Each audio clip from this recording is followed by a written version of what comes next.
News every 15 minutes, weather every 10, and sports twice an hour. Newstalk, KGVO, AM 1290 and now 101.5 FM. You're listening to Montana Morning with Peter Christian. We're going to look into what happened yesterday at the legislature over the CSKT water compact. Good morning, everyone. It's Montana Morning. It is Tuesday, February 17th. Fat Tuesday, everybody. Yes, indeed. Mardi Gras getting underway. Right now we've got clear sky and 20 degrees in Missoula. And our newscast sponsored by Dig It Excavating, bringing 30 years of excellence to every job. Call 214-4292. Let's check in with Madeline Beck with the University of Montana School of Journalism. See what happened yesterday in the legislature. With your legislative news update, I'm Madeline Beck. Today, Montana legislators heard a bill to pass the Salish-Kootenai Water Compact. Republican Senator Chaz Vinson is carrying Senate Bill 262. Opponents like ex-legislator Aubin Curtis of Lincoln County say methods used to come up with the compact were biased or done incorrectly. It could be unconstitutional, and the lengthy document is difficult to grasp. This compact should have "Trust Us" stamped across page after page. What a farce. If the compact doesn't pass, some fear thousands of water rights cases, including those where whole towns would be forced to go to court. Crystal Lee Evans of the Senior Water Rights Coalition says not passing it could cost taxpayers and individuals millions, and those with a specific issue with the compact should take up litigation themselves. That is your opportunity. Take that issue to court. Please do not drag the rest of us with you. No immediate action was taken on the bill. This legislative news update is brought to you by the Greater Montana Foundation, the Montana Broadcasters Association, and the University of Montana School of Journalism. Let's stay with happenings in Helena. Governor Steve Bullock and others spoke to hundreds at a rally yesterday in Helena opposing the transfer of federal lands to the state. Bullock told the crowd waving signs Monday in the Capitol that a transfer would not happen on his watch. He says he has no interest in selling off public lands in order to pay for managing the rest. Republican Senator Jennifer Fielder of Thompson Falls has introduced 20 of about 36 bills total related to federal land management.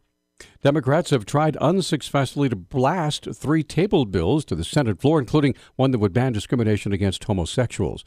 With a full gallery of supporters, Senator Christine Kaufman tried to get Senate Bill 179 out of Senate Judiciary Committee yesterday. A blast motion allows lawmakers the chance to bring tabled bills out of committee if at least 26 of 50 senators agree to it. The measure would prohibit discrimination against gay, lesbian, bisexual, and transgender people by adding the words gender identity and expression and sexual orientation to the state's Human Rights Act. The motion failed. Party lines 21 to 29.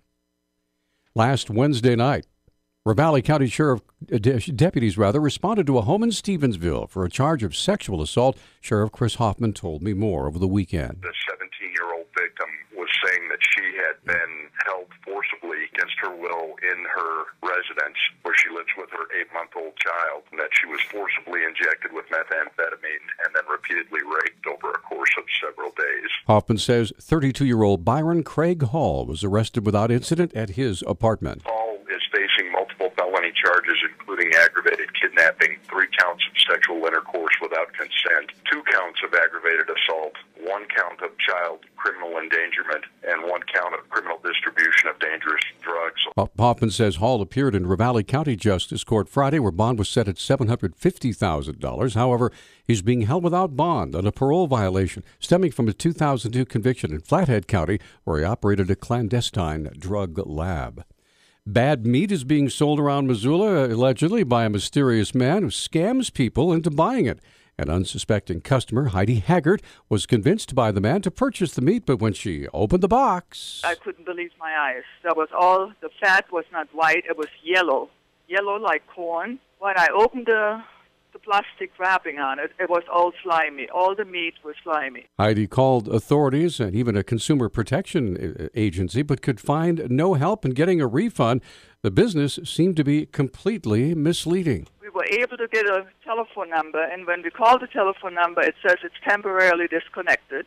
And there was a website, and it said something about recalled meats, but the next day the website was down too. Heidi hopes with this message will keep people from being scammed in the future.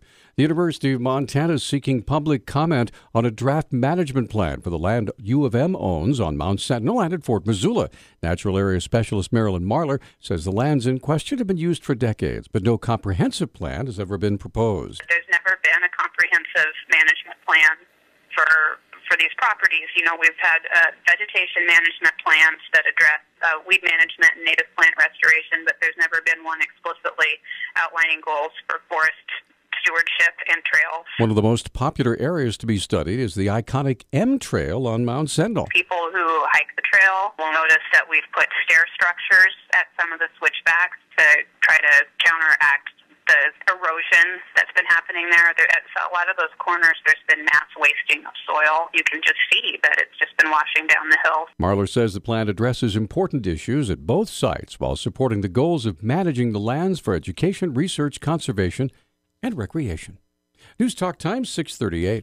Newstalk, KGVO. Missoula's official weather station. Mostly sunny skies today with our high temperatures in the mid-40s. Tonight we'll drop back into the mid-20s. Sunshine and highs near 50 Wednesday and Thursday. I'm meteorologist Brooke Foster for KECI 13.